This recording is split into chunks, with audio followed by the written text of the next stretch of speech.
Pues Jorge G. Castañeda y Joel Ortega Juárez escriben un libro sobre la historia de la izquierda mexicana, cuyo embrión, cuentan ellos, puede rastrearse hasta finales del siglo XIX.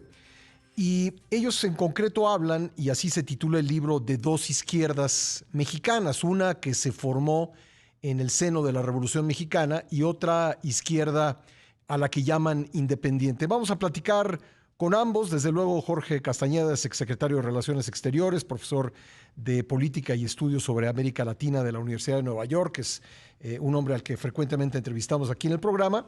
Y Joel Ortega Juárez fue profesor de la UNAM, militante del Partido Comunista y activista en el movimiento de 1968. Caballeros, bienvenidos ambos al programa. Buenos días. Buenos días. Hola Pascal, gusto verte. Igualmente, gusto que estén en el programa.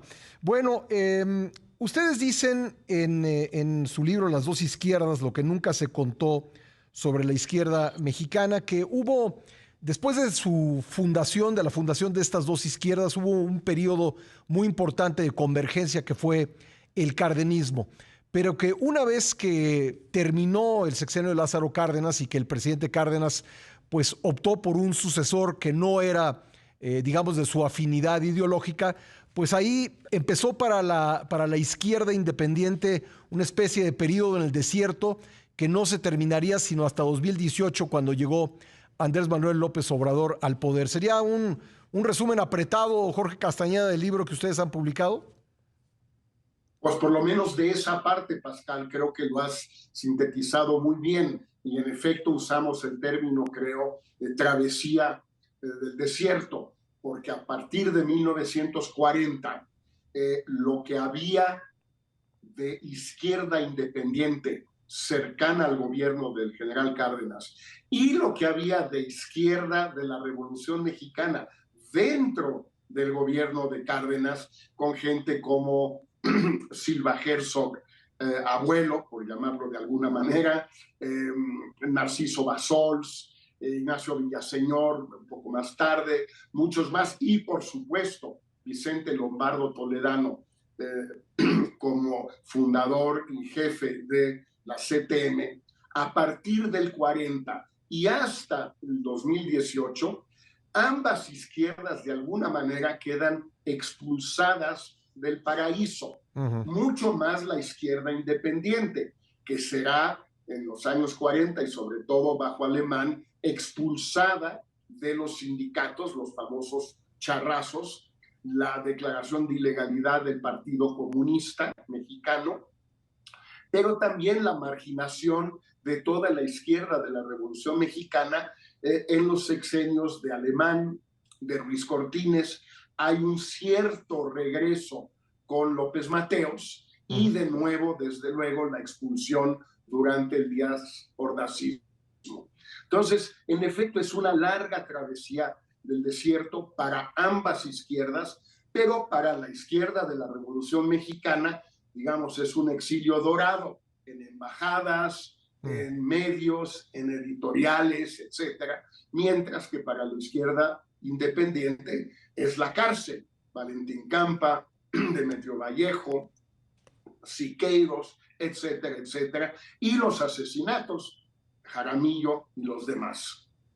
Gracias, Jorge. Joel, tú que fuiste o has sido un militante de larga data de la izquierda independiente, una izquierda que pues durante prácticamente toda su existencia no probó las mieles del poder. Cuéntame cómo se veía esa otra izquierda, la de la Revolución Mexicana, la que sí tuvo poder cuando militabas en los años 60, los años 70 del siglo pasado. ¿Cómo veía la izquierda independiente a esa otra izquierda, la de la Revolución Mexicana? Sí, Pascal, pues ya en los 60 y 70 hubo, y está consignado en el libro, una especie de ruptura del matrimonio con la Revolución Mexicana en el 13 Congreso del Partido Comunista Mexicano. Decide el partido, así lo dice, que la Revolución Mexicana se acabó, que cerró el ciclo de la Revolución Mexicana e inicia, decíamos, el ciclo de la nueva revolución, que en ese momento le llamaban Revolución Democrática de Liberación Nacional. O sea, no había una ruptura completa porque había todavía esta huella de la liberación nacional, el nacionalismo, porque además era la época de la Revolución Cubana y de la promoción de Cuba, de los llamados movimientos de liberación nacional en todo el continente. La veíamos ya, sobre todo los jóvenes, con una distancia muy grande. Lombardo para nosotros era casi un diablo, ¿no? Un traidor, un colaboracionista, etcétera, etcétera. Y comenzamos a hacer otra nueva travesía, todavía más desolados, porque estábamos confrontados con todos.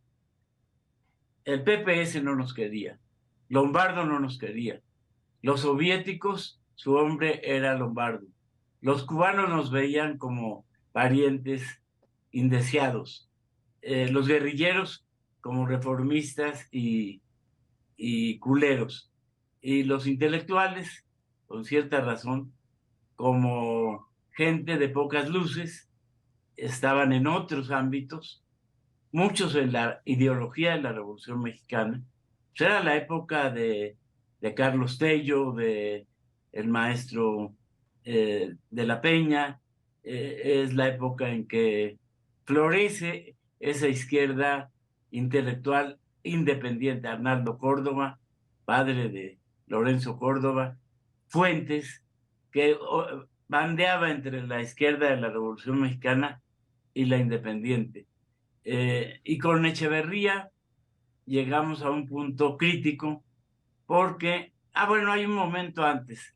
68 es para mí, y en el libro también lo decimos, el momento más lúcido, más álgido, estelar de la izquierda independiente.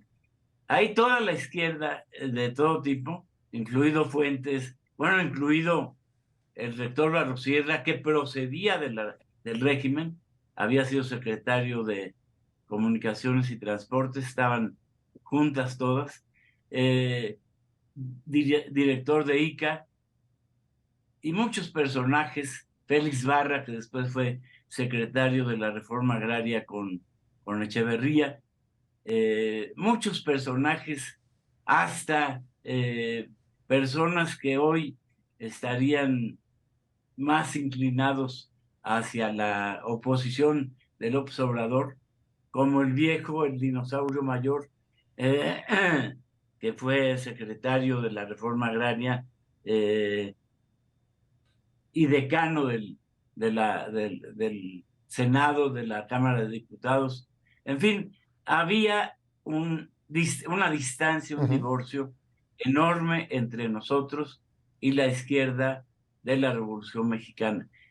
Pero después del 68 hubo como una recaída, como dirían los alcohólicos, y vino Cárdenas, Cuauhtémoc, y todos de un día a otro, los que habían elaborado, teorizado, presumían de la ruptura con la Revolución Mexicana, de un día a otro así se convirtieron en parte de la Revolución Mexicana.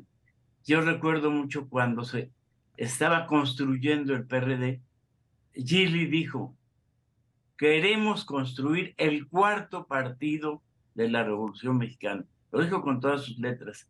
Y yo estaba en esa reunión, estaba Arnoldo Martínez, que fundó la ruptura con la Revolución Mexicana, y le pregunté a Arnoldo: ¿estás de acuerdo con lo que dijo Gili? Se quedó callado. Y de un día a otro abandonaron, quemaron los libros de los revolucionarios y se sumaron a el cardenismo, al postcardenismo, y ahí empezó lo que está también reseñado en el libro, pues un conjunto de avatares. Porfirio se peleó con Cuauhtémoc, esa ruptura generó el apadrinamiento de Cuauhtémoc a López Obrador, y bueno, ya lo que ocurrió y que ha dicho bien Jorge, pues estamos en un retorno al poder de la vieja Revolución Mexicana, con el triunfo de Morena. La Revolución Mexicana ha tenido, digamos, distintas etiquetas partidarias. La primera fue el PNR de Calles, luego el PRM de Cárdenas, luego el PRI de Alemán y luego ahora Morena. Y Morena, Jorge Castañeda, Morena es ese cuarto partido de la Revolución Mexicana, ¿es una izquierda de la Revolución Mexicana pura o es un híbrido entre esas dos izquierdas, lo que está actualmente en el poder? Yo creo, y es lo que sostenemos en el libro, Pascal, que es la izquierda de la Revolución Mexicana en el poder. No es propiamente el PRI y desde luego no es la izquierda independiente de antes. Es una cosa extraña que en realidad no debiera existir. Es decir, estamos hablando de una izquierda de la Revolución Mexicana que tiene más de 100 años. Sí. No debiera existir en un país normal, esto no sucedería, pero pues sí sucede. Entonces, tienes por un lado, por ejemplo, un gobierno antifeminista, antiambientalista, en buena medida anti-gay, en buena medida anti-legalización de las drogas, etcétera, etcétera, pero al mismo tiempo un gobierno estatista que ahora nacionaliza la sal. Suena cosa medio cristiana, el pan y la sal, es cosa de Jesucristo, yo no las entiendo bien, pero en fin, nacionaliza la sal, nacionaliza la electricidad, un gobierno que obviamente no tiene ni no le interesan en lo más mínimo los derechos humanos en México, en Cuba, en Nicaragua, en Venezuela, en Rusia, en El Salvador, en China, en ninguna parte, pero al mismo tiempo un gobierno que sí trata de ser redistributivo a través de las pensiones, etcétera, aunque no predistributivo a través del empleo. Es decir, es una izquierda muy especial. Por eso, por ejemplo, Pascal no embona bien con el resto de la izquierda latinoamericana. Sí. El caso emblemático de Lula, por ejemplo. Lula ya lleva 1 año y 2 meses en la presidencia, su tercer mandato. No ha ido a México y López Obrador no ha ido a Brasil. Boric, izquierda chilena de los últimos 25 años, más 30 años. Sí fue López Obrador a Chile, pero a conmemorar lo de Allende. Digamos, el martirio de Allende, el suicidio de Allende, no propiamente a visitar a Boric. Sí. Y Boric vino a México más bien a querer dar un discurso en el auditorio de la UDG Guadalajara, donde habló Allende en 1972, pero López Obrador no lo dejó. Entonces, es una izquierda muy especial. Tampoco es una izquierda socialdemócrata a la europea. Sí. Digamos, un aliado natural para una izquierda de ese tipo, Pascal, sería Pedro Sánchez en España o Justin Trudeau.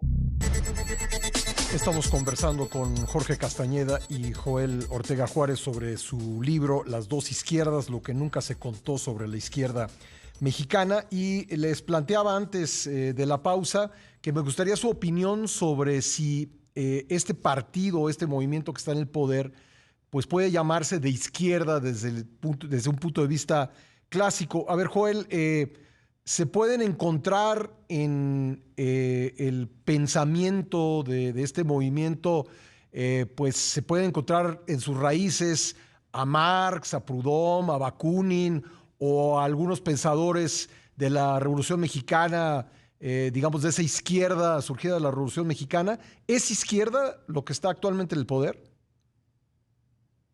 Es que en primer lugar el término en sí mismo de izquierda es bastante complicado, bastante confuso. Sí. Acuérdate que surgió de la ubicación de los radicales en la Asamblea de Francia, y tengo unos cuates que han investigado que en México el término propiamente izquierda se comenzó a usar después del exilio español, no se usaba. Y han estado estudiando, y hablábamos de Zapata, de Villa, pero no de la izquierda. Esto es como una herencia del lenguaje de los republicanos.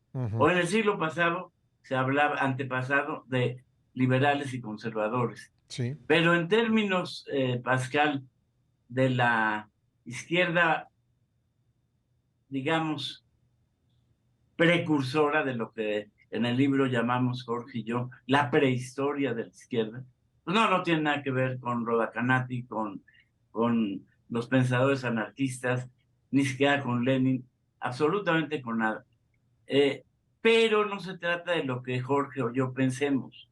En términos de corriente histórica, sí es parte de la izquierda de la Revolución Mexicana. Ya. Que el personaje sea confuso, que tartamudee, no solo es lento al hablar, tiene un tartamudeo ideológico, porque lo mismo hace esto que decía Jorge, de disque nacionalizar la sal. Por otro lado, ya su famosa nacionalización de la electricidad se quedó en lo que siempre fue un negocio donde Iberdrola terminó vendiendo chatarra y la compró. No se parece ni siquiera a la mexicanización de López Mateos. Pero en fin, la corriente, los seguidores, y por cierto, que es algo que Jorge dijo, las izquierdas todas, incluso hasta los guerrilleros, casi todas las tradicionales, están dentro del gobierno de la 4T, y no solo están dentro, están convencidos, ya he leído yo la literatura, de que han hecho una revolución política que cambió al país. Bueno, López Obrador dijo antier dos aberraciones. Una, que el neoliberalismo se acabó, como si se decretara. Ya no hay Pepsi-Cola, ahora hay Coca-Cola. Y también dijo algo que es completamente falaz, que en México los pobres ya no van a continuar siendo toda su vida pobres. Eso se acabó, gracias a él. Bueno, hay que asomarse a la vida real y ver a los indios arrastrándose en las calles pidiendo una limosna, a la inmensidad de tragafuegos, de bienes, de desempleados, que hay 60% de la economía. Con eso se puede hablar de que hubo un cambio y que ya no va a haber el hijo de un obrero. Jorge, me interesa, obrero. Perdón, Joel, me interesaría que también Jorge, en los 2 minutos que tenemos, me diga si para él esto es izquierda. Para mí no, Pascal, por todas las razones que Joel y yo hemos expuesto ahora contigo y en el libro. Pero en primer lugar, ellos se autodenominan así. Y en segundo lugar, el mundo y buena parte del país así los ve. Sí. Entonces, para nosotros y para mucha gente, el tema de la etiqueta de izquierda, o por cierto de derecha, es muy parecida, pues es una autocalificación y de cómo te ven los demás. Si los demás te ven como de izquierda y tú te ves como de izquierda, pues eres de izquierda. No eres parte de la izquierda como yo la entiendo, como Joel la entiende, como otros la entienden. Sí. Pero es una batalla un poco ociosa. Bueno, es que realmente no son de izquierda porque la política del gasto durante la pandemia fue la más conservadora, la más neoliberal de toda América Latina o del mundo entero incluso. Eso es cierto, pero él se sigue considerando de izquierda, pues ¿qué le vamos a hacer? Bueno. Tratar de quitarle el mote, pues no vale la pena. Pues creo que sí es lo que es. Les agradezco mucho a ambos, Jorge Castañeda, Joel Ortega Juárez, las dos izquierdas, lo que nunca se contó sobre la izquierda mexicana, el libro que ambos han puesto en circulación. Muchas gracias, señores, muy amables. Gracias, Pascal. Buenos días. Gracias, Pascal.